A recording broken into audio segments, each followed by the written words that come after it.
Buen día, somos el equipo número 2 y vamos a hablar de lo que es la relación entre la traducción y el derecho. Este equipo está conformado por Kevin Montes, Martín Núñez, Nicole Pantoja, Perla Pérez y su servidora Irania Luna. A lo largo de esta presentación exploraremos varios temas como lo es la necesidad del derecho de auxiliarse de la traducción, el desarrollo de la interdependencia del derecho y la traducción, los ámbitos de interacción del derecho y la traducción, el uso del lenguaje jurídico, el inglés jurídico y su traducción al español. Y por último tendremos lo que es una conclusión del equipo. La necesidad del derecho de auxiliarse de la traducción. El por qué la necesidad del derecho de auxiliarse de la traducción es porque el derecho y la traducción están estrechamente vinculados, ya que el primero se basa en el lenguaje para regular la sociedad. La traducción jurídica es esencial para garantizar la correcta interpretación y aplicación de normas en contextos multilingües. Algunas razones clave por las que el derecho necesita la traducción incluyen: 1. La globalización y tratados internacionales. En un mundo interconectado, los tratados y acuerdos internacionales deben traducirse con precisión para evitar conflictos interpretativos. 2. Sistemas jurídicos multilingües. Países con más de un idioma oficial, como Canadá o Bélgica, requieren traducciones fieles para garantizar la igualdad ante la ley. 3. Migración y justicia. Los inmigrantes y refugiados deben comprender sus derechos y obligaciones en el país de acogida, lo que exige traducciones legales precisas. 4. Comercio y contratos internacionales. Empresas que operan en distintos países necesitan traducir contratos y documentos legales sin ambigüedades. 5. Jurisdicciones con diferentes sistemas legales. La traducción es clave para adaptar conceptos jurídicos entre el derecho anglosajón, que es el common law, y el derecho continental, que es el civil law, evitando malentendidos legales. Dado el peso de cada palabra en los textos jurídicos, la traducción en este ámbito debe ser realizada por especialistas con conocimientos tanto en derecho como en lingüística. Lo siguiente es el desarrollo de la interdependencia del derecho y la traducción. La interdependencia entre el derecho y la traducción se ha desarrollado a lo largo del tiempo debido a la necesidad de interpretar, adaptar y aplicar normas en sociedades multilingües e interconectadas. Este vínculo se manifiesta en distintos ámbitos y contextos históricos, jurídicos y lingüísticos. Uno es los orígenes y evolución histórica. Desde la antigüedad, el derecho ha dependido de la traducción para expandirse y aplicarse en sociedades con distintas lenguas. Ejemplos notables incluyen la traducción de leyes en el Imperio Romano para administrar territorios con diversos idiomas, la disfunción del derecho canónico en la Edad Media mediante traducciones latinas a las lenguas vernáculas, la Declaración Universal de los Derechos Humanos en 1948, traducida a más de 500 idiomas, asegurándose su comprensión y aplicación global. En el contexto actual, la globalización y multilingüismo jurídico. La globalización ha intensificado la relación entre derecho y traducción, especialmente en el derecho internacional. Tratados y acuerdos requieren traducciones precisas para evitar conflictos normativos. El comercio y los negocios internacionales, donde empresas deben asegurar la correcta interpretación de contratos y regulaciones. Y la migración y los derechos humanos. Individuos que necesitan acceder a procesos legales en su lengua materna. Ahora, lo siguiente que voy a hablar son de los ámbitos de interacción del derecho y la traducción. La interacción entre el derecho y la traducción se manifiesta en diversos ámbitos donde la precisión lingüística es crucial para la correcta aplicación de normas y la garantía de derechos. Estos ámbitos pueden clasificarse en varias categorías. derecho internacional. En este campo, la traducción es fundamental para la cooperación entre países y la aplicación de normas internacionales. Sistemas jurídicos multilingües, donde algunos países tienen más de un idioma oficial, lo que obliga a traducir leyes y normativas. Migración y derechos humanos. Los migrantes, refugiados y personas en procesos judiciales deben comprender sus derechos y obligaciones. Comercio y negocios internacionales. Las empresas que operan en diferentes países requieren traducciones precisas de contratos comerciales. Un error de traducción puede causar disputas legales, regulaciones de importación y exportación. El cumplimiento de normativas depende de una correcta interpretación. Patentes y propiedad intelectual, donde la protección legal varía según el país y la traducción es clave para evitar conflictos. Traducción en procedimientos judiciales. En los tribunales, la traducción y la interpretación garantizan el derecho a la defensa y al debido proceso.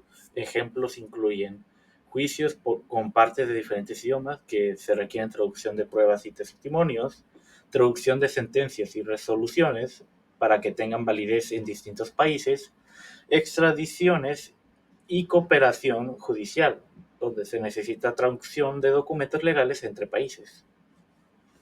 Adaptación entre sistemas jurídicos Common Law y versus Civil Law. La traducción jurídica debe considerarse las diferencias entre los principales sistemas legales. Common Law, como en Estados Unidos, Reino Unido, Australia, etc., basado en procedimientos judiciales, y el Civil Law, como en Europa continental, América Latina, etc., basado en códigos y leyes escritas. La adaptación de términos y conceptos es esencial para evitar los malentendidos legales.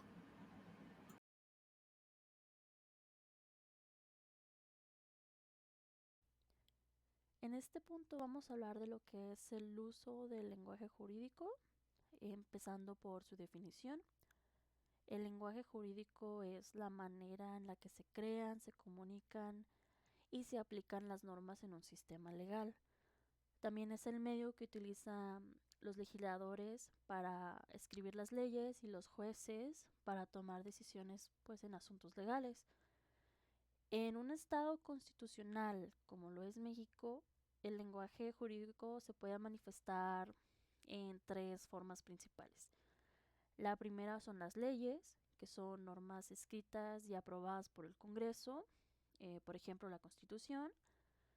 La segunda forma es jurisprudencia, que son interpretaciones de la ley hechas por la Suprema Corte de Justicia de la Nación, que sirven como referencia obligatoria. Y la tercera forma son las normas consuetudinarias, que son reglas que surgen de la costumbre y que en algunos casos pues, pueden llegar a ser reconocidas legalmente. Un lenguaje claro y preciso es fundamental para que estas normas sean entendidas por todos y pues se pueda aplicar correctamente la justicia. Ahora, ¿cuáles son las características principales del lenguaje jurídico? Esto lo podemos resumir en tres puntos y para simplificarlo un poco, el primero sería que utiliza algunos términos técnicos y lo que algunos considerarían arcaicos, es decir, que se emplean palabras especializadas y algunas expresiones en latín. Una de estas, por ejemplo, es el habeas corpus, que se refiere a un principio que protege contra lo que son detenciones arbitrarias. El segundo punto es que sigue un estilo formal y conciso. Y pues aunque es preciso, como se mencionó anteriormente, suele repetir ideas con lo que son sinónimos para darle una mayor claridad. Por ejemplo, se puede decir que una sentencia es firme, inapelable e irrevocable. Allí yo estaba utilizando lo que son tres palabras que significan más o menos lo mismo, pero le da más claridad a, a lo que quiere decir. El tercer punto es que está en una evolución constante. Lo que es el lenguaje jurídico cambia con el tiempo para adaptarse a la sociedad actual. No es lo mismo No son las mismas leyes las que se aplican hoy en día, las que se aplicaban hace, que diremos, unos 100 años. Por ejemplo, el concepto de lo que son delitos informáticos no existía anteriormente, pero ahora es uno que podemos llegar a encontrar en el Código Penal Federal. En cuanto a la pragmática del texto jurídico, esta analiza cómo el contexto puede influir en la interpretación de la ley. No solo importa lo que dice la norma, sino también cómo se llega a aplicar en la realidad. Es decir, estudia cómo las normas y los documentos legales logran su propósito en la sociedad, considerando no solo su contenido literal, sino la interpretación y los efectos prácticos que tiene. Existen algunos factores que pueden influir en la interpretación jurídica. En este caso tenemos 2 puntos, que son los factores extralingüísticos, que básicamente es la historia y las tradiciones legales. Por ejemplo, aquí en México tenemos lo que es el juicio de amparo, que surge como protección contra actos de autoridad que violen lo que son derechos humanos. Y el segundo punto son los factores lingüísticos, que se refiere al uso de palabras con varios significados o lo que son términos técnicos. Por ejemplo, se puede llegar a usar la palabra persona en el derecho, pero esta puede referirse tanto a un individuo como a una empresa. La semiótica del texto jurídico. Básicamente podemos decir que la semiótica estudia cómo los signos, las palabras, símbolos y estructuras se usan en el derecho para establecer lo que son las normas y así definir derechos y obligaciones. Se aplican los principios de la semiótica tanto a leyes, doctrinas y jurisprudencia. En cuanto a los componentes semióticos del texto jurídico, los podemos dividir en lo que son 3 niveles: en nivel sintáctico, semántico y pragmático. El primer nivel, el nivel sintáctico, que es la relación entre signos, o en otras palabras, la estructura del lenguaje, se refiere a que las leyes se redactan con lo que son frases rígidas para evitar ambigüedades. Por ejemplo, una puede decir que el obligado deberá pagar en un plazo no mayor a 30 días. El definir el plazo le quita la ambigüedad a la frase y pues no da lugar a que el obligado pueda decir que él puede pagar después de los 30 días. El segundo nivel, el nivel semántico, que es la relación entre signos y significados o el significado de las palabras. En este se analiza lo que es el significado exacto de los términos jurídicos. Por ejemplo, en México, la palabra posesión en el Código Civil puede referirse tanto a alguien que tiene un bien físicamente o a alguien que tiene derechos sobre un bien. El tercer nivel, el pragmático, se refiere a la interpretación y a la aplicación del derecho. Aquí se analiza cómo los jueces, los abogados y legisladores interpretan la ley. Por ejemplo, si en la Constitución dice que toda persona tiene derecho a un medio ambiente sano, un juez debe definir qué se considera un medio ambiente sano en un caso específico. En cuanto a la importancia de la semiótica en el derecho, esta es fundamental porque estudia los signos y su significado en los textos jurídicos y pues nos permite una mejor interpretación y aplicación de lo que son las normas. El derecho no es solo un conjunto de reglas, sino que es un sistema de comunicación que está basado en símbolos, términos técnicos, y estructuras lingüísticas que pues deben ser comprendidas correctamente por lo que son legisladores, jueces, abogados, incluso los ciudadanos. Aquí tenemos 3 puntos como para resumir de cierta forma la importancia. El primero es la precisión y claridad normativa. Con esto nos referimos a que pues un lenguaje preciso evita ambigüedades y permite una aplicación de lo que son una aplicación uniforme de las leyes. El comprender estos signos, o sea, el cómo se expresa el derecho, como los textos normativos, la jurisprudencia, doctrinas, etcétera. El comprender todo esto nos ayuda a aplicar correctamente la ley y así evitar lo que son ambigüedades. Por ejemplo, muchas normas pueden llegar a utilizar algunos términos vagos como justicia, buena fe, orden público, y pues esto requiere una interpretación semiótica que determine su alcance dependiendo de cada caso. Y con esto nos vamos a lo que es la interpretación jurídica, que se refiere a que los textos jurídicos requieren una interpretación constante, ya sea mediante reglas hermenéuticas o algunos principios generales del derecho. Básicamente las leyes no están limitadas a palabras escritas, sino que requieren una interpretación. La semiótica nos permite analizar el significado de los términos jurídicos, teniendo en cuenta el contexto social, cultural e histórico. Por ejemplo, la palabra homicidio puede tener una carga legal específica distinta a su uso coloquial. Y en el tercer punto tenemos lo que es la traducción jurídica.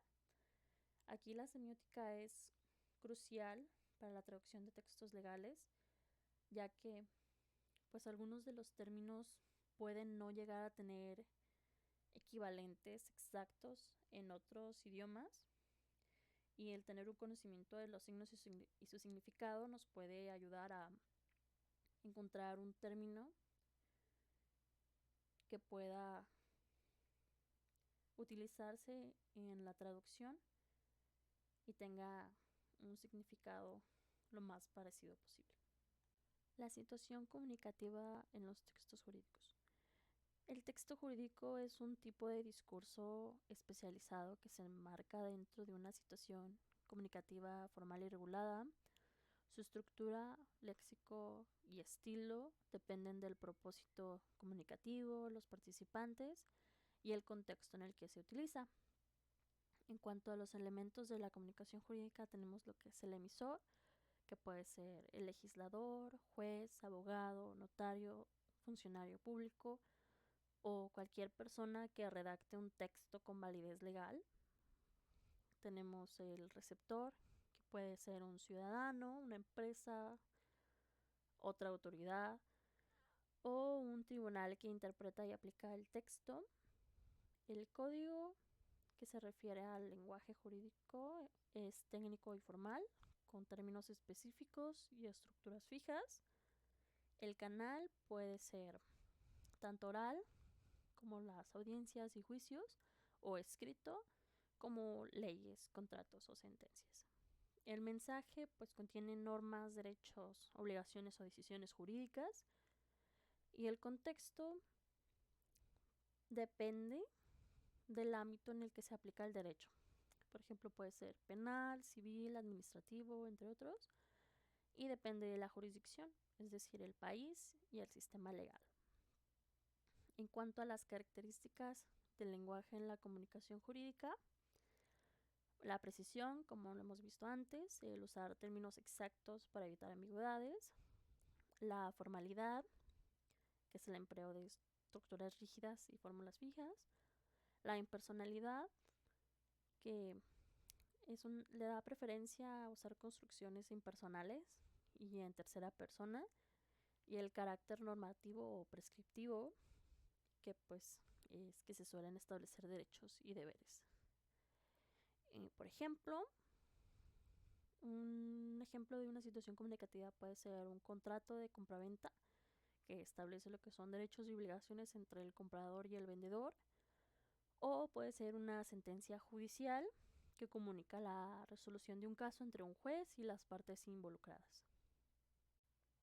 La variación lingüística en los textos jurídicos, esta se refiere a los cambios en el lenguaje legal según el contexto, la especialización, la región y la época.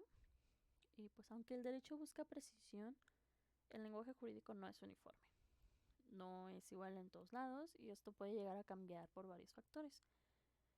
Tenemos la variación diatópica o la geográfica, que esto quiere decir que el derecho varía según el país y su sistema legal.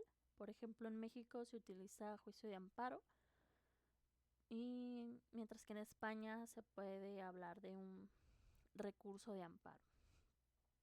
Tenemos la variación diastrática o la sociocultural o por nivel de especialización. Aquí hablamos de dos niveles del lenguaje jurídico: el técnico especializado que utilizan los abogados y los jueces, por ejemplo la frase nulidad absoluta del acto jurídico, pues no es una frase que utilizaríamos coloquialmente o cotidianamente, sino que es más técnica especializada. Y está el nivel divulgativo simplificado, que es el que se utiliza para que los ciudadanos entiendan sus derechos, que es algo que veríamos más cotidianamente, como por ejemplo la frase si compras un producto defectuoso puedes pedir un reembolso o un cambio. Luego tenemos la variación diafásica, que es según el contexto registro, que puede ser un registro solemne o normativo. Esto lo vemos como en leyes y constituciones, como por ejemplo el Estado garantizará la seguridad de sus ciudadanos. Luego tenemos el registro técnico o académico, que se ve en doctrinas y estudios de derecho. Y tenemos el registro coloquial o accesible, que lo podemos encontrar en guías legales o en asesoría ciudadana. Y por último tenemos la variación diacrónica, que es el cambio a lo largo del tiempo. Con esto nos referimos, pues como lo hemos mencionado antes, a que el lenguaje jurídico evoluciona con formas legales y cambios. Por ejemplo, si vamos a la página del Diario Oficial de la Federación, el DOF, y abrimos la última actualización de la Constitución, podemos encontrar artículo tal ha sido derogado. Significa que ya no es aplicable como estaba escrito y por lo tanto o cambió o se quitó de la Constitución o se llegó a incluir en otro artículo, de forma que pues ha evolucionado y ya no es aplicable en la actualidad como se aplicaba antes. Otro ejemplo es que antes se usaban lo que son términos como fuerza mayor, o como mencionábamos antes, es que ahora se introducen conceptos como cibercrimen, que es un concepto que hace, puede decirse, unos 100 años no existía, pero que ahora es algo que podemos tener presente, ya sea por experiencia o que se conozca de algo, incluso que se puede llegar a ver en noticias y así.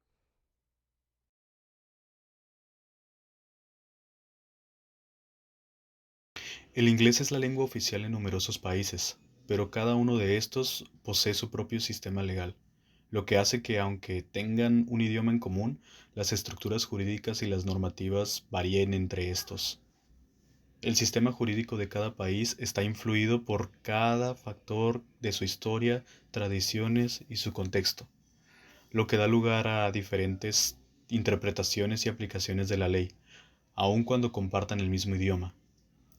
Un texto jurídico puede contener tres tipos de términos: términos técnicos de carácter jurídico, términos generales pero que tienen un sentido propio en el contexto jurídico, y términos generales en un sentido amplio.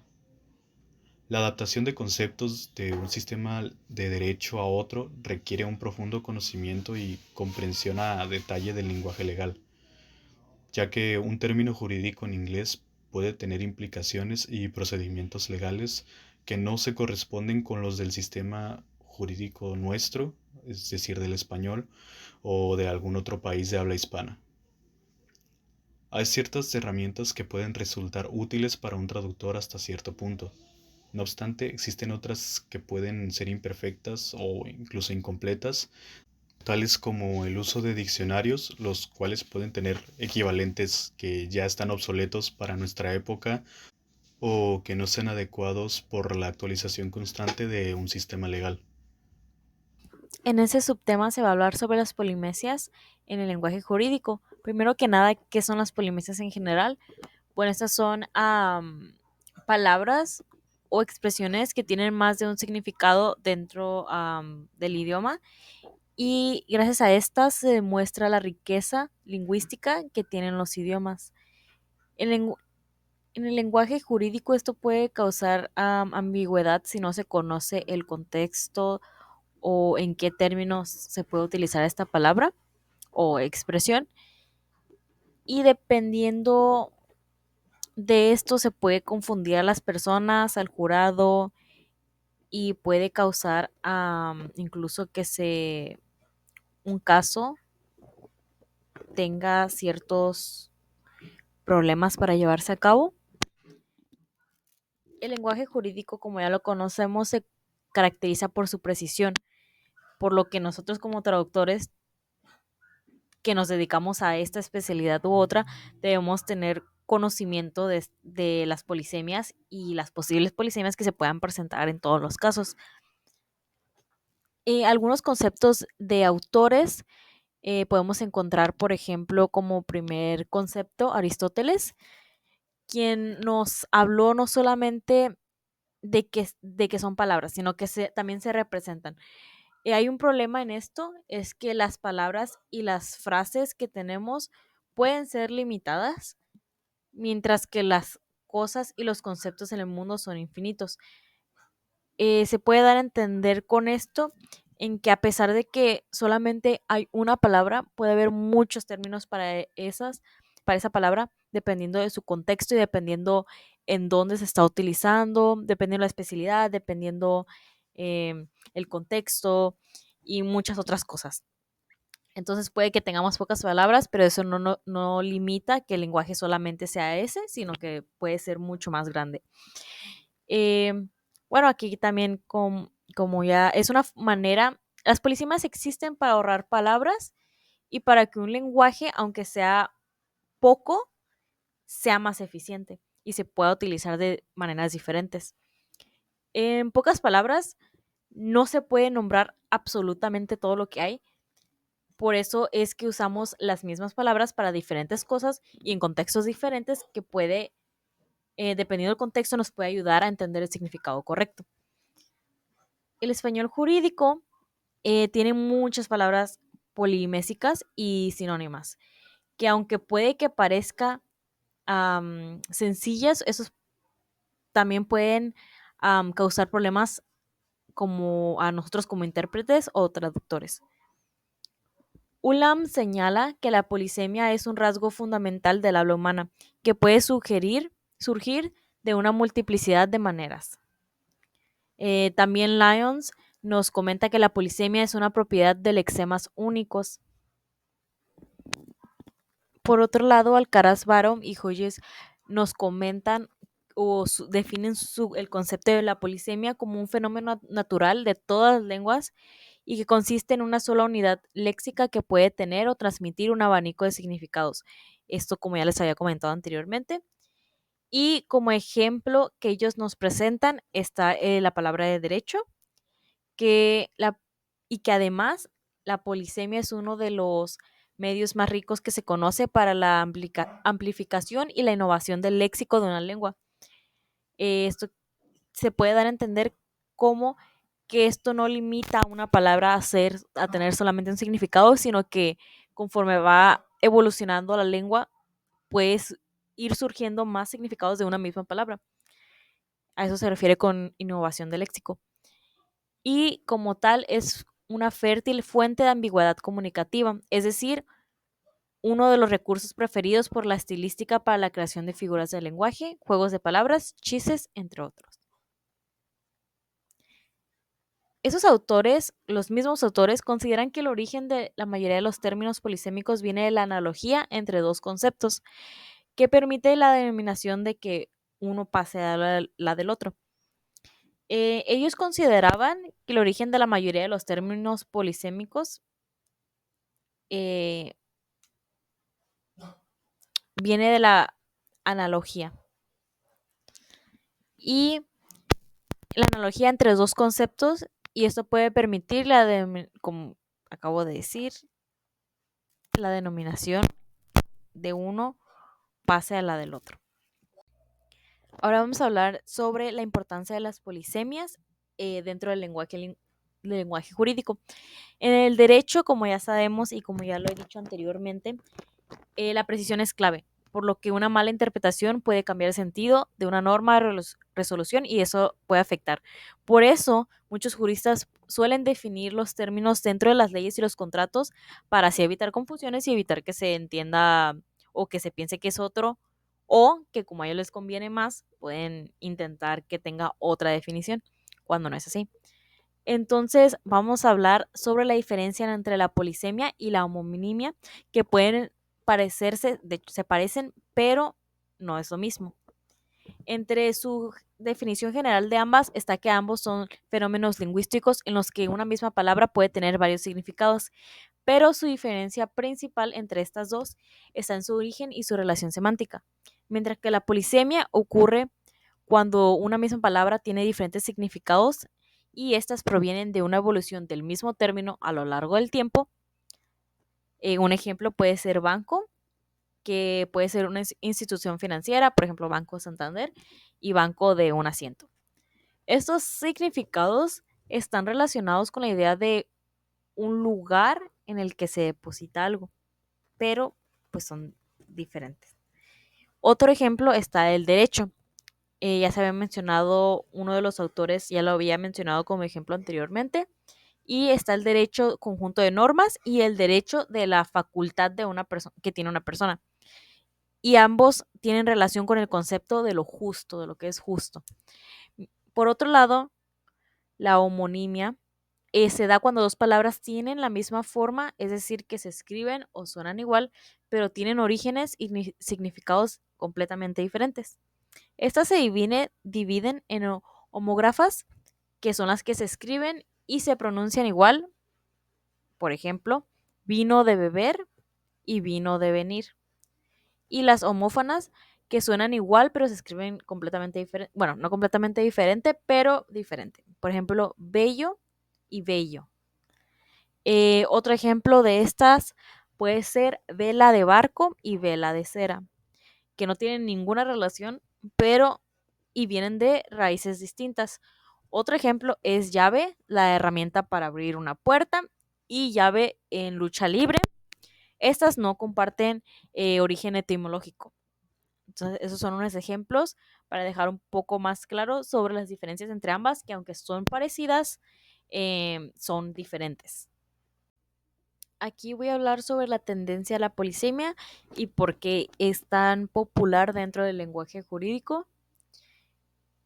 Bueno, como ya dije anteriormente, el lenguaje jurídico, en especial el español, se caracteriza por su precisión, formalidad y la especialización, que también lleva consigo la tendencia por la polisemia. Esto puede generar ambigüedad en la interpretación o en traducción de textos legales. Bueno, en general en todo, pero para hacerlo un poco más específico hacia nosotros en la interpretación y la traducción de textos legales. Como resumen, es un mismo término que puede tener distintos significados. También la influencia de términos generales que pueden adquirir significados técnicos, diferencias entre los sistemas jurídicos que una misma palabra puede tener distintos significados en los diferentes países de habla hispana. Un ejemplo de esto puede ser escrito en España, que se refiere a un documento presentado en un juicio, pero en otros contextos o en otra parte del continente hispano puede tener otro significado o ser cualquier otro tipo de texto. ¿Cuáles son los factores que contribuyen a la polisemia dentro del lenguaje jurídico? Entre ellas está la influencia histórica y cultural que se tiene. Muchas palabras jurídicas y bueno, otras palabras en general, pero específicamente ahorita jurídicas, tienen raíces en el latín, el francés y el derecho consuetudinario. Y esto puede generar que se acepten diferentes según la tradición legal en las que se utilicen. Otro factor es la interacción con el lenguaje ordinario. Mientras que algunos términos jurídicos coinciden con palabras de nuestro lenguaje común, pueden adquirir un significado más especializado al momento de utilizarlo en este contexto jurídico o contexto legal. Otro factor son las diferencias entre las ramas de derecho, en el que un mismo término puede significar cosas distintas en el derecho penal, como en el derecho civil, como en el derecho administrativo, entre otros.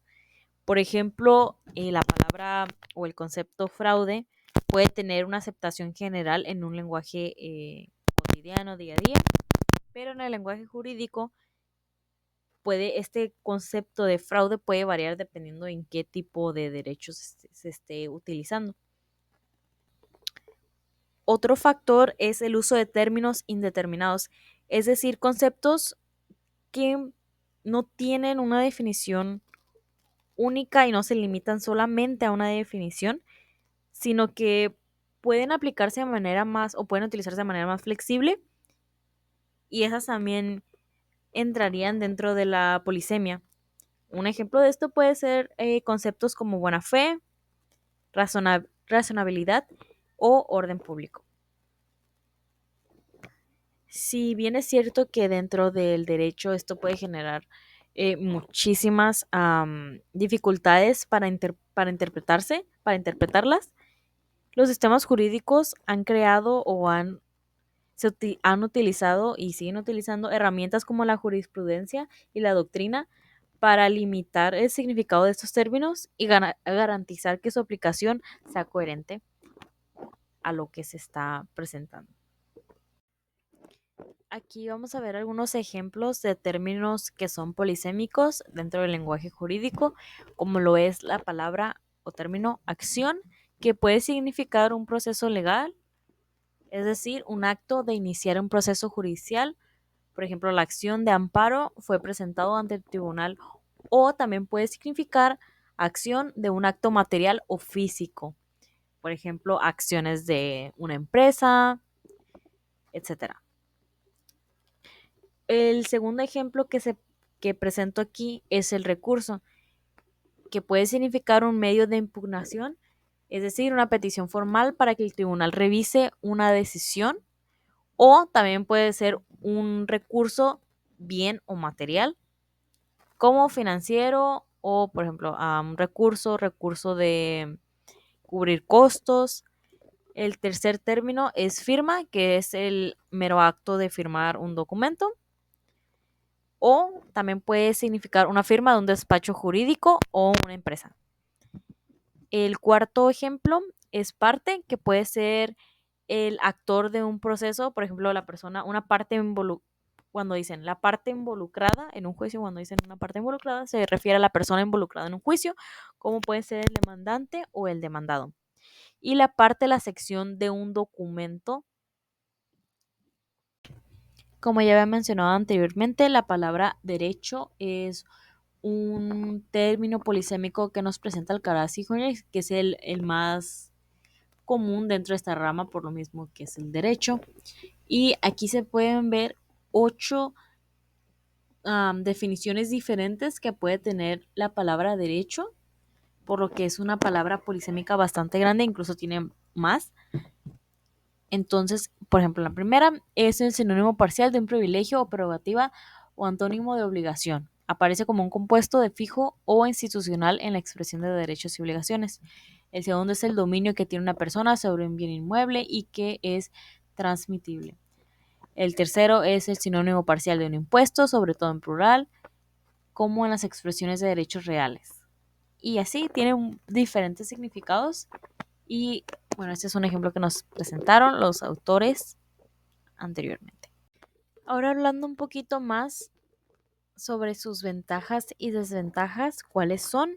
Entre sus ventajas está el que un mismo término, una misma palabra, se puede utilizar en diferentes ramas del derecho sin necesidad de crear nuevas palabras, lo que puede aliviar tanto a personas, abogados, como a nosotros, la necesidad de tener que aprender, en vez de tener que aprendernos 10 palabras con con sus diferentes conceptos, podemos aprendernos solamente una palabra que podemos utilizar en diferentes contextos. Entonces, eso es una ventaja. Otra es que es un mecanismo de expansión que nos puede permitir adaptar términos antiguos a nuevos, a nuevos contextos que utilizamos hoy en día, lo que nuevamente nos evita el tener que crear nuevas palabras constantemente. En la actualidad estamos en un mundo en el que avanza muy rápido todo. Entonces, al avanzar tan rápido, se necesita cambiar cosas y se van creando nuevos términos, como lo podemos ver en las redes sociales, que se crean nuevas palabras que utilizan los jóvenes. Y eso también nos ayuda para dentro del derecho, en vez de crear nuevas palabras que puede ser un dolor de cabeza, que puede ser difícil aprenderlos, solamente adaptamos, bueno, no adaptamos, utilizamos palabras antiguas y les añadimos nuevos conceptos. Otra es utilizar una sola palabra para expresar varios conceptos relacionados, que puede ahorrar recursos lingüísticos, lo que puede permitir mayor concisión y eficiencia en los contextos legales. Otra es que permite que un juez adapte la interpretación de una norma a la realidad de un caso concreto, lo que puede ayudar a evitar fallos injustos. Esta es un arma de doble filo porque así como tiene su ventaja, esta misma también puede ser una desventaja. Entonces está como en medio de las dos, como entre ventaja y desventaja. Porque así como puede evitar fallos injustos, también puede hacer que haya fallos injustos. Entre sus desventajas está el que puede crear problemas al momento de interpretar los textos legales, y estos deban ser muy, muy detallados y tan llenos de definiciones que los hace largos y difíciles de leer. Difíciles en el contexto de que van a tener que leer más para poder entender en cuál definición exactamente se está utilizando para esa palabra en ese momento específico o en ese documento específico. Algunas personas, o en algunos casos también se puede utilizar la polisemia, o más bien aprovecharse de ella para interpretar ese concepto, o bueno, más bien la palabra a su favor. Esto es lo que hace que se crean las lagunas legales y puede favorecer posturas que no eran correctas desde un principio, pero pues por utilizar una palabra que tiene diferentes términos, diferentes conceptos, se puede dar a esto.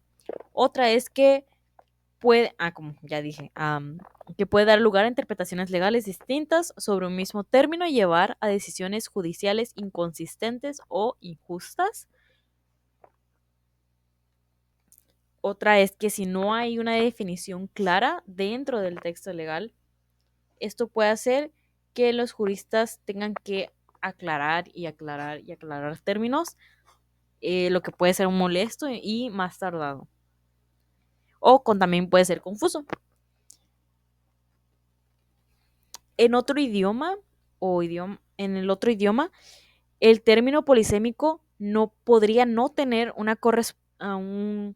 una traducción exacta, lo que puede complicar al momento de interpretar o de traducir y puede arriesgar el riesgo de que se cometan errores o utilizar otro término que nosotros creemos que es correcto porque utilizamos uno como el término polisémico no tiene una equivalencia exacta, utilizamos otro que nosotros creemos que significa lo mismo, pero en realidad no.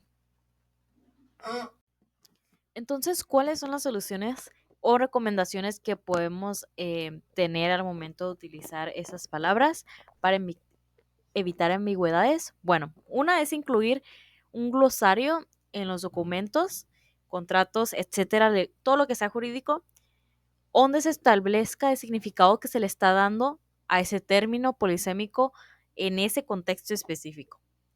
Otra es evitar el uso innecesario de palabras polisémicas y acompañarlas de contexto o aclaraciones para reducir las interpretaciones ambiguas. Otra es utilizar una misma palabra para referirse al mismo concepto para evitar que se confunda o incluso al momento de tener que explicar, no confundirnos o la persona no confundirse. Por eso utilizar la misma palabra para referirse al mismo concepto nos puede ayudar muchísimo y puede evitar que se usen sinónimos innecesarios que solamente van a crear confusión. Otra es utilizar diccionarios especializados como el diccionario panhispánico del español jurídico o consultar códigos legales o jurisprudencia para verificar que el significado técnico sea correcto.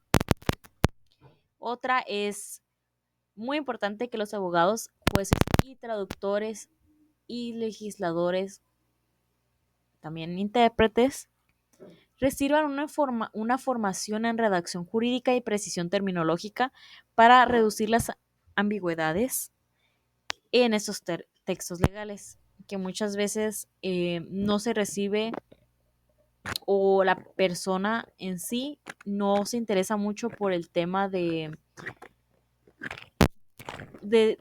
tener precisión, de que la precisión es muy importante, no estudia y pues es muy importante que todos estos que mencioné anteriormente estén completamente preparados para hacer frente a este tipo de palabras que puede llevar a muchas confusiones y ambigüedades, lagunas, etc. Otra es que cuando se traduce un documento legal con ese tipo de términos, el traductor pueda agregar notas explicando el significado preciso del término que utilizó y a qué sistema legal corresponde. Otra es que una ley que presenta ambigüedades por el uso de estos términos polisémicos deba ser reformulado por los legisladores para evitar malas interpretaciones. El calco, similar a la traducción literal, puede ser complicado de aplicar de forma adecuada, ya que podría llegar a ser utilizado en casos donde no aplican, ya que existe un término más adecuado para el texto en cuestión. Algunos de los falsos amigos que pueden aparecer en una traducción, según su contexto, a modo de calco, pueden ser section, que habitualmente puede traducirse como sección, pero más bien tendría que ser artículo en un texto legal, entendiendo que depende del contexto. Statute, que más bien debería ser ley en lugar de estatuto. Y representation, que en lugar de representación queremos utilizarlo como manifestación.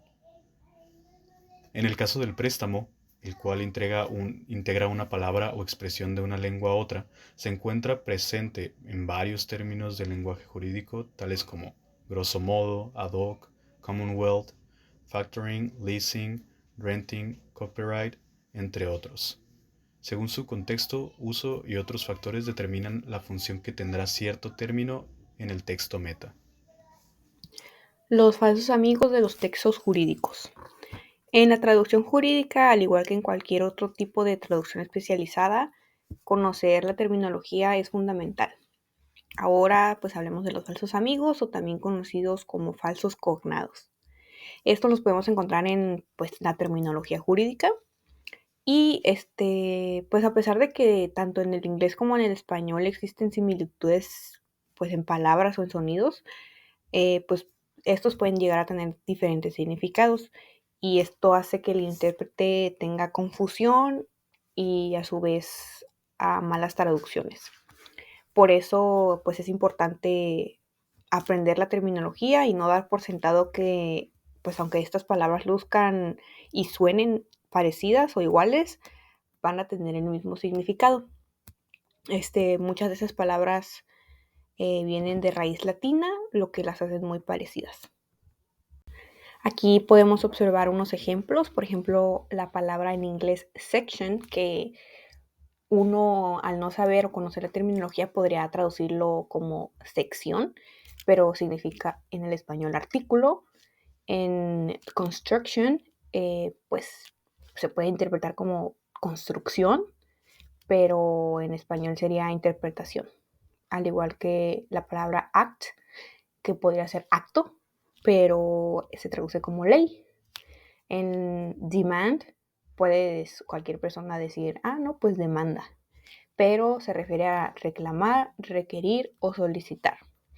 En sentence, puede decir sentencia, que sí se usa, pero lo correcto es condena. Por ejemplo, para la palabra sentencia sería judgment o court decision. Para magistrate, puede una persona del hablante español que no conozca la terminología puede decir, pues significa magistrado, pero es juez de poco rango. Y para magistrado sería senior judge, porque un magistrado pertenece como a una corte de más alto nivel. La palabra authority se puede traducir como autoridad, pero en realidad es facultad. Para solicitor, uno puede decir, pues solicitante o solicitor, pero es abogado, un término de el Reino Unido. Para crime, en vez de crimen, delito. Para criminal law es derecho penal. Para arrest, en vez de arresto, es detención. Para case, en vez de caso, puede ser procedimiento judicial, proceso o juicio. Para resolution, que en vez de decir resolución, sería acuerdos, si se habla de una sociedad.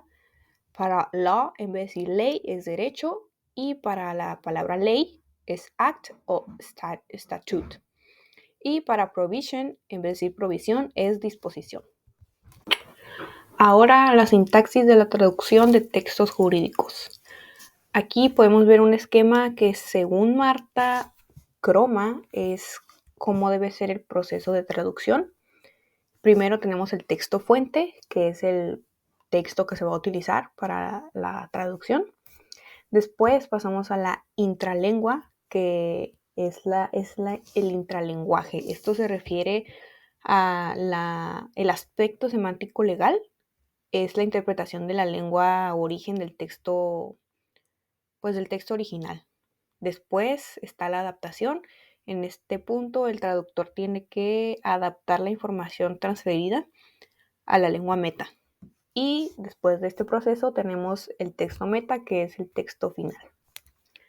Bueno, al traducir un texto jurídico debemos tomar en cuenta distintos puntos clave para tener una buena sintaxis y entregar un texto meta adecuado y bien adaptado para poder, pues, amoldar, digámoslo por así, el mensaje del texto origen. Debemos tener en cuenta el tono de un documento legal. Este debe mantenerse en todo momento porque, pues, de no ser así, la seriedad de algún documento, ya sea un aviso legal o cualquier otro, puede no ser cumplido adecuadamente. Por ejemplo, en el inglés es muy común usar la voz pasiva con un tono impersonal y muy formal. Cuando se traduce del inglés a cualquier otro idioma, podemos ponerlo en el español, por ejemplo, lo común pues es usar la voz activa. Y pues desde este punto ya existe un problema, un desafío para el traductor o el intérprete, porque el tono podría provocar variaciones en el significado del texto. O sea que si el intérprete o el traductor no es capaz de darle una buena adaptación a un texto del inglés al español, pues se puede perder ahora sí que todo, la seriedad, el mensaje, etcétera. Bueno, pues la traducción jurídica se va a basar en las leyes del país en el que haya sido redactado X documento. Así que pues a la hora de que un traductor haga la traducción y vea que pues las leyes no concuerdan, va a haber un problema. Por eso es importante tener estrategias para estos casos. Pues a la hora de traducir textos jurídicos nos podemos enfrentar a múltiples problemas, no solo de terminología, sino pues de equivalencias, de adaptaciones, de interpretación, entre otras. Y pues para resolver esto y hacerlo un poco más fácil, es importante adaptar estrategias de traducción a un proceso pues más fácil para lograr una traducción buena es usar textos paralelos y así se pueden pues, comparar la terminología y la estructura textual de los documentos en los que trabajes. Pues las comas, los puntos, los dos puntos, las apóstrofes, entre todo eso, son buenos, bueno, son necesarios y es muy importante saber utilizarlos para poder elaborar una sintaxis y, y pues no causar ahí cosas como estragos para que la traducción no pierda el sentido. Hacer pues cualquier cambio pequeñito o mover cosas del lugar, la sintaxis, pueden cambiar todo el significado de la oración, de la idea, y pues es importante seguir la sintaxis en los dos idiomas. Por ejemplo, también ya hablamos anteriormente del tono, así que es muy importante mantenerlo para que se pueda cumplir adecuadamente. Como conclusión general de esos temas que vimos, está el que para un traductor especializado en ese tema jurídico, en esa especialidad jurídica, se puede presentar un desafío que va más allá del hecho de pasar, de pasar como lo es en una traducción o interpretación un poco más simple, que es pasar palabras de un idioma a otro, sino que aquí, en este específicamente, como también puede ser en el de medicina, se exige una precisión terminológica que va más allá de cometer un error y ya. Aquí hay consecuencias reales que pueden ser muy graves y se tiene que tener conocimiento tanto del contexto legal como comprensión de las diferencias entre los sistemas jurídicos de cada país y pues todo esto puede ser un poco más ¿cómo se dice? Difícil. Y un traductor jurídico no solamente, un traductor o intérprete jurídico no solamente tiene que dominar el lenguaje especializado, sino también el uso pragmático y semiótico, eh, y tiene que entender la función del texto dentro del marco legal en el que él está operando. Puntos como la polisemia, los préstamos, los calcos, los falsos amigos y la compleja sintaxis del inglés jurídico pueden ser obstáculos constantes dentro de ese trabajo que requieren un análisis detallado y no solamente eso, sino el uso de herramientas como puede ser glosarios especializados, bases de datos terminológicos y consultas de fuentes legales que sean oficiales, 100% oficiales. Y en ese contexto en particular, el papel del traductor e intérprete no solamente es un mediador lingüístico, sino que es también un experto, tiene que ser alguien muy, muy, muy experto en temas jurídicos para garantizar que el mensaje legal conserve su intención original sin ambigüedades, porque no puede haber ambigüedades, ningún tipo de error aquí, ni errores. Como conclusión, para un traductor especializarse en este campo implica precisión, formación continua y una comprensión profunda del derecho para convertirse en un eslabón esencial que es en este tipo de engranaje legal.